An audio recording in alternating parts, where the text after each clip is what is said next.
जय श्री गणेश। ब्रह्मा जी की संतानों का वर्णन तथा सती और शिव की महत्ता का प्रतिपादन। ब्रह्मा जी बोले, हैं नारद, तदंतर मैंने शब्द आदि सूक्ष्म भूतों का स्वही पंचीकरण करके उनसे स्थूल आकाश, वायु, अग्नि, जल, पृथ्वी की सृष्टि की।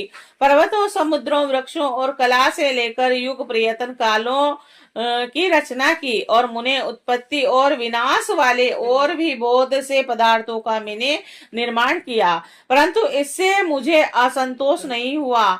तब सांब शिव का ध्यान करके मैंने साधन प्रायण पुरुषों की सृष्टि की और अपने दोनों नेत्रों से मरीचि को, हृदय से भृगु को और सिर से अंगिरा को और व्यान वायु से मुनिश्रेष्ठ पुलह को और उद्दान वायु से पुलकश्य को और समान वायु से वशिष्ठ को और अपान से क्रतु को, दोनों कानों से अत्रि को और प्राण वायु से दक्ष को, गोद से आपको तथा छाया से कर्दम मुनि को उत्पन्न किया है और संकल्प से समस्त साधनों के साधन रूप धर्म को उत्पन्न किया। हे मुनि श्रेष्ठ, इस प्रकार महादेव जी की कृपा से इस उत्तम साधन को की सृष्टि करके मैंने अपने आप को कृतार्थ समझा है। तत्पश्चात संकल्प से उत्पन्न हुआ धर्म मेरी आज्ञा से मानव रूप धारण करके उत्तम साधन को साधक को के द्वारा आगे प्रवर्तित हुआ। हे मुने, इसके बाद मैंने अपने विभिन्न अंगों से देवता, असुर आदि असंख्य पुत्रों की सृष्टि की और उन्हें विभिन्न विभिन्न शरीर प्रदान किया। हे मुने, तदंतर अंतर्यामी भगवान शंकर की प्रेरणा से अपने शरीर को दो भागों में विभक्त करके मैं दो रूप वाला हो गया। हे नारद, आधे शरीर से मैं स्त्री हो गया और आधे से पुरुष, और उस पुरुष ने उस स्त्री के गर्भ से सर्व साधन समर्थ उत्तम जोड़े को उत्पन्न किया और उस जोड़े में जो पुरुष था वही स्वयंभू मनु के नाम से प्रसिद्ध हुआ। स्वयंभू मनु उच्च कोटि के साधक हुए तथा जो स्त्री थी वह शत्रुपा कहलाई और वह योगिनी तपस्विनी हुई।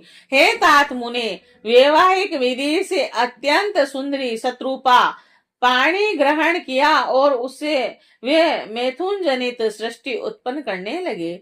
उन्होंने शत्रुपा से प्रियव्रत और उत्तान नामक दो पुत्रों और तीन कन्याएं उत्पन्न की। कन्याओं के नाम थे आकृति, देवहूति और प्रस्तुति, और मुने आकृति का विवाह प्रजापति रुचि के साथ किया। मझली पुत्री देवहूति कदम को ब्याही और उत्तान पात की सबसे छोटी बहन प्रस्तुति प्रजापति दक्ष को दे दी और इसमें प्रस्तुति की संतानों में समस्त चराचर जगत व्याप्त है। और रुचि के द्वारा आकृति के गर्भ से यज्ञ और दक्षिणा नाम स्त्री पुरुष का जोड़ा उत्पन्न हुआ और यज्ञ से दक्षिणा के गर्भ से 12 पुत्र हुए।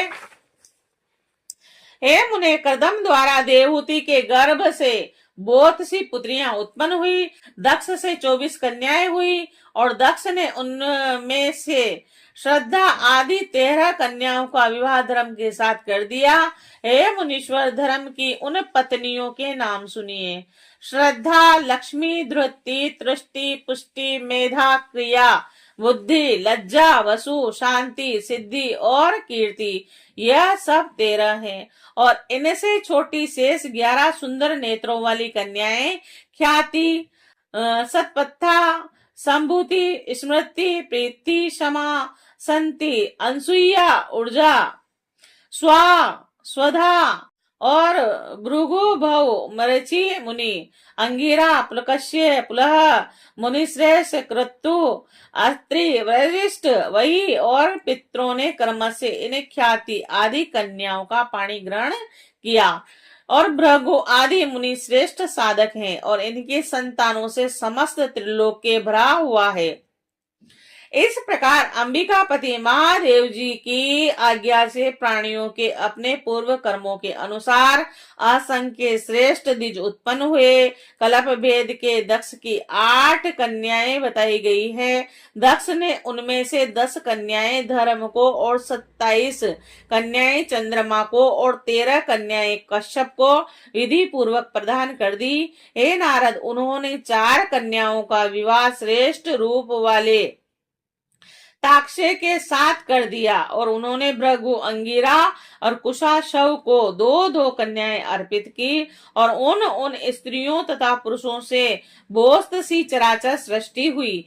हे मुनि श्रेष्ठ, दक्ष ने महा आत्मा कश्यप को जिन 13 कन्याओं का विधि पूर्वक दान किया था, उनकी संतानों से सारा त्रिलोक व्याप्त हो गया और यस्तावर और जगम कोई भी सृष्टि ऐसी नहीं जो उनकी संतान से शून्य हो। देवता, ऋषि, दैत्य, वृक्ष, पक्षी, पर्वत तथा तृण, लता आदि भी कश्यप पत्नियों से पैदा हुए और इस प्रकार दक्ष कन्याओं की संतान से सारा चराचर जगत व्याप्त हो गया।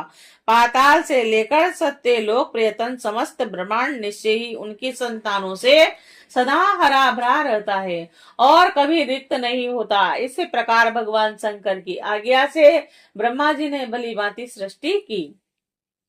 पूर्व काल में सर्वव्यापी शंभु ने जिन्हें तपस्या के लिए प्रकट किया था, रुद्रदेव के रूप में उन्होंने त्रिशूल के अग्रभाग पर रख कर उनकी सदा रक्षा की और वे ही सती देवी लोक हित का कार्य संपादित करने के लिए दक्ष से प्रकट हुई और उन्होंने भक्तों के उद्धार के लिए अनेक लीलाएं की और जिनका वामांग बैकुंठ विष्णु है और दक्षिण भाग स्वयं में हूँ और रुद्र जिनके हृदय में उत्पन्न है और उन शिव जी को 3 प्रकार का कहा गया है।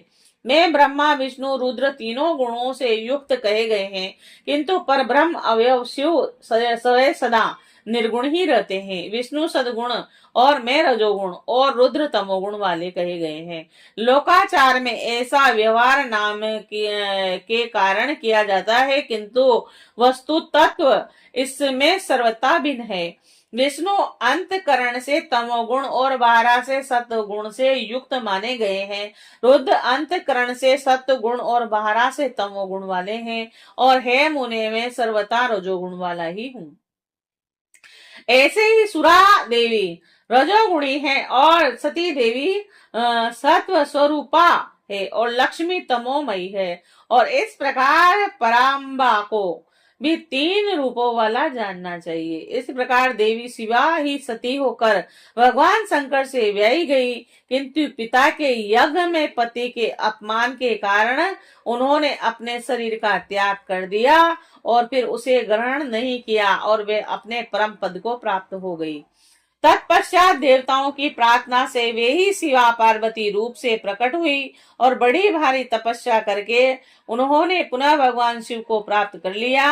हे मुनीश्वर, इस जगत में अनेक नाम प्रसिद्ध हुए। उनके कालिका, चंडिका, भद्रा, चामुंडा, विजया, जया, जयंती, भद्रकाली, दुर्गा, भगवती, कामाख्या, कामदा, अम्बा, मुंडानी और सर्वमंगला आदि अनेक नाम है जो भोग और मोक्ष देने वाले हैं। ये नाम उनके गुण और कर्मों के अनुसार इनमें भी पार्वती नाम प्रदान है और इस प्रकार गुणमयी तीनों देवियों और गुणमय तीनों देवताओं ने मिलकर सृष्टि के उत्तम कार्य को निष्संपन्न किया। और मुनि श्रेष्ठ, इस प्रकार मैंने आपसे सृष्टि क्रम का वर्णन किया। ब्रह्मांड का यह सारा भाग भगवान शिव की आज्ञा से मेरे द्वारा रचा गया है और भगवान शिव को परब्रह्म कहा गया है।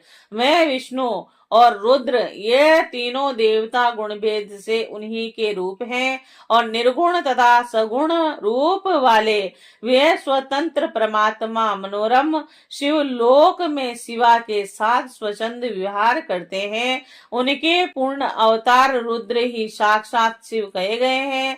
उन्हें पंचमुख शिव ने कैलाश पर अपना रमणीय भवन बना रखा है और प्रलय काल में ब्रह्मांड का नाश होने पर भी उसका नाश कभी नहीं होता। श्याम सदा शिव, श्याम।